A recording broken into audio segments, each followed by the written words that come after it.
شروع اللہ کا نام لے کر جو بڑا مہربان نہایت رحم والا ہے۔ اور جب ان لوگوں کے سامنے ہماری آیتیں پڑھی جاتی ہیں تو جو کافر ہیں وہ مومنوں سے کہتے ہیں کہ دونوں فریق میں سے مکان کس کے اچھے اور مجلسیں کس کی بہتر ہیں، اور ہم نے ان سے پہلے بہت سی امتیں ہلاک کر دیں، وہ لوگ ان سے ٹھاٹ باٹ اور نمود و نمائش میں کہیں اچھے تھے۔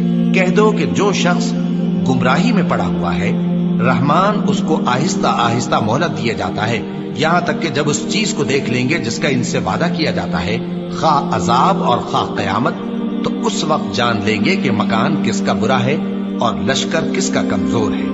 اور جو لوگ ہدایت یاب ہیں اللہ ان کو زیادہ ہدایت دیتا ہے، اور نیکیاں جو باقی رہنے والی ہیں وہ تمہارے پروردگار کے ہاں صلے کے لحاظ سے خوب اور انجام کے اعتبار سے بہتر ہے۔ بھلا تم نے اس شخص کو دیکھا جس نے ہماری آیتوں سے کفر کیا اور کہنے لگا کہ اگر میں اثر نو زندہ ہوا بھی تو یہی مال اور اولاد مجھے وہاں ملے گا؟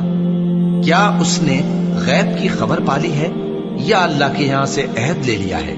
ہرگز نہیں، یہ جو کچھ کہتا ہے ہم اس کو لکھتے جاتے اور اس کے لیے آہستہ آہستہ عذاب بڑھاتے جاتے ہیں، اور جو چیزیں یہ بتاتا ہے ان کے ہم وارث ہوں گے، اور یہ اکیلا ہمارے سامنے آئے گا۔ اور ان لوگوں نے اللہ کے سوا اور معبود بنا لیے ہیں تاکہ وہ ان کے لیے موجب عزت ہوں۔ ہرگز نہیں، وہ معبود ان کی پرستش سے انکار کریں گے اور ان کے دشمن و مخالف ہوں گے۔ کیا تم نے نہیں دیکھا کہ ہم نے شیطانوں کو کافروں پر چھوڑ رکھا ہے کہ وہ ان کو خوب اکساتے رہتے ہیں؟ تو تم ان پر عذاب کے لیے جلدی نہ کرو کہ ہم تو ان کے لیے دن شمار کر رہے ہیں۔ جس روز ہم پرہیزگاروں کو رحمان کے سامنے بطور مہمان جمع کریں گے اور گناہگاروں کو دوزخ کی طرف پیاسے ہانک لے جائیں گے، تو لوگ کسی کی سفارش کا اختیار نہ رکھیں گے مگر جس نے رحمان سے اقرار لے لیا ہو۔ اور کہتے ہیں کہ رحمان بیٹا رکھتا ہے۔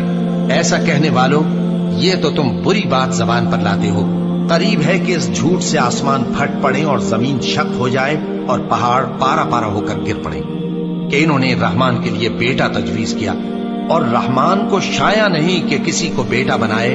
ہر شخص جو آسمانوں اور زمین میں ہے رحمان کے روبرو بطور بندہ ہی آئے گا۔ اس نے ان سب کو اپنے علم سے گھیر رکھا اور ایک ایک کو شمار کر رکھا ہے، اور یہ سب قیامت کے دن اس کے سامنے اکیلے اکیلے حاضر ہوں گے۔ اور جو لوگ ایمان لائے اور عمل نیک کیے رحمان ان کی محبت مخلوقات کے دل میں پیدا کر دے گا۔